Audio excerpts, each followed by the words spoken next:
And for today personal tip po, ang aking personal payo for today, paano mo makokontrol or mamomonitor ang isang bagay. Okay, yan yung personal payo ko ngayong araw dahil ang personal payo ko ngayon ay kung gusto mo mamonitor or makontrol ang isang bagay, dapat gumamit ka ng isang tool or ng instrument para makita mo yan or mamonitor mo siya. Kasi kung hindi mo yan nakikita, wala kang visibility.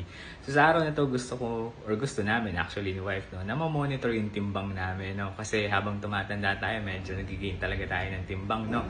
So siguro isa sa dahilan doon eh, medyo mabagal na yung metabolism natin. No? So bumili kami ng ganitong instrument or item no, or tool. No? Ayan yung pangalan niya. So I think ang brand na to is Gabor ata ang pag-pronounce dito. No? So electronic scale siya.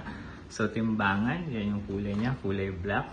And then ready to use na rin ito. So gagamitin mo na lang. And then kapag nalobat, pwede mo i-charge. No? So may charger na siyang kasama. No? So yan yung gusto kong subukan para ma-monitor yung timbang natin. No? Dahil again, habang tumatanda tayo, dapat kahit pa paano concern na rin natin yung timbang natin. No? Dapat ma-manage natin ito. Kasi mahirap kapag syempre sobrang nag-gain tayo ng weight. No? So hindi rin siya maganda para sa atin. So yun na yung personal payo ko ngayong araw.